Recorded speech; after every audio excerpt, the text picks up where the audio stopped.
Across the scorching sands of North Africa and the hedgerows of the beaches of Normandy, one name echoed: Field Marshal Erwin Rommel. World War II's foremost tactical maestro of panzer warfare, rated according to many, if not most pundits, as the most legendary general of the Second World War. Renowned for his ability to smash the Allies' line at its most vulnerable point on numerous occasions. It's no surprise the German was nicknamed by his enemies the Desert Fox. Known as the brilliant maestro of panzer tactics in World War II. Unlike most of his enemy commanders using brute force, Rommel danced across the battlefield. His lightning-fast advances and envelopment tactics bewildered his Allied enemies. His book, Infantry Attacks, published before the war, already highlighted his innovative, shock troop tactics, emphasizing speed, deception, and deep penetration. Please stay with me till the end to uncover who in Nazi Germany shockingly hindered him from achieving victories on his main campaigns. Rommel was born in Heidenheim, Germany on the 15th of November 1891. He died in 1945 at an early age of 52. Churchill, in his memoirs, was brutally honest when he wrote Rommel's ardor and daring inflicted grievous disasters upon us.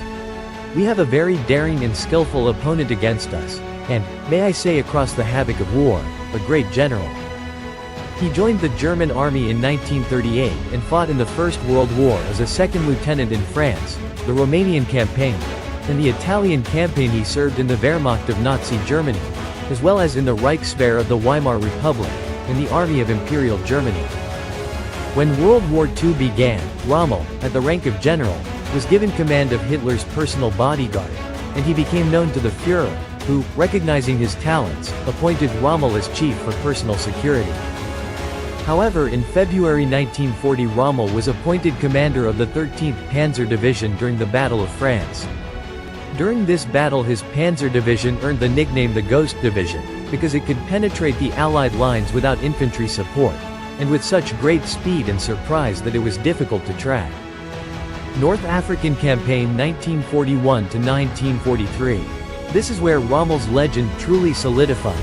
Leading the Afrika Corps. In February 1941, Erwin Rommel arrived in Libya to save an Italian army in disarray. Despite often being outnumbered and having stretched supply lines, he achieved remarkable victories against the British and Commonwealth forces at Gazala and Tobruk. Tobruk, a heavy defended city situated in northeastern Libya, specifically in the Cyrenaica region, along the Mediterranean coast bordering Egypt. He was frequently seen, unlike most commanders, close to the action, leading from the front as he had done in the First World War, which inspired the troops under his command. Reich Minister of Propaganda Joseph Goebbels would also establish Rommel as a hero to the German public back home. In the North African campaign, there would be major problems of logistics, as supplies had to be delivered over vast distances across the desert, but this didn't stop Rommel from taking swift action on the enemy. Fighting against the British forces, Rommel pushed them back across Cyrenaica and into Egypt. Rommel laid siege to the port city of Tobruk in April 1940 but could not capture it. Following his success in Operation Battle Axe, Rommel now made a new attempt to capture Tobruk and captured the city in June 1941, earning the promotion of Field Marshal from Hitler. Rommel's ferocious offensive was stopped as the Germans had outrun their fuel and other supplies, enabling the British to drive them back. Tobruk was relieved after 7 months on the 7th of December and Rommel was forced to fall back on El Agheil. British commander of the 8th Army, the Desert Rats, Lieutenant General Bernard Montgomery would become Rommel's main adversary in the desert. He had taken over from Lieutenant General William Gott after his death. Rommel and the Afrika Corps were defeated at the Second Battle of El Alamein by overwhelming British forces. Rommel was then recalled to Europe in March when the war in North Africa was lost. As commander of Army Group B, he was assigned to reinforce the Atlantic Wall, the French Channel Coast defenses, against an anticipated Allied invasion. On D-Day, Rommel's Army Group B defended itself strongly against the Normandy landings on the 6th of June 1944. Rommel's defensive preparations were well planned, but his request for tank and other panzer divisions were rejected.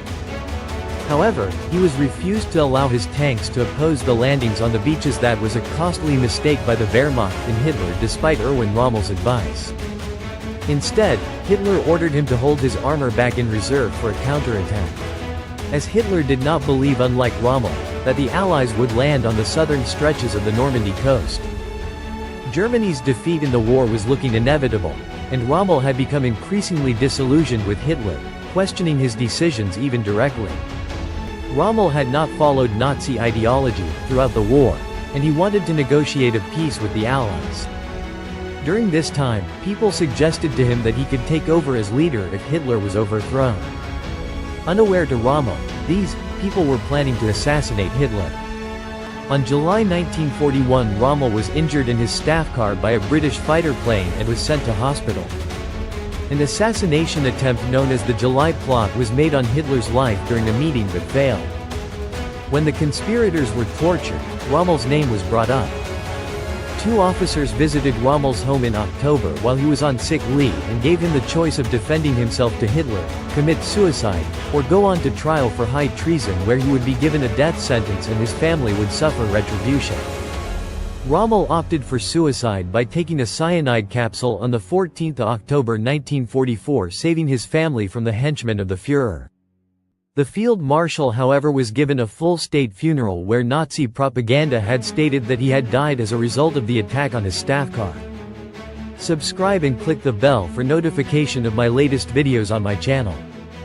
Rommel's reputation for conducting a clean war was used in the interest of the West German rearmament and reconciliation between the former enemies.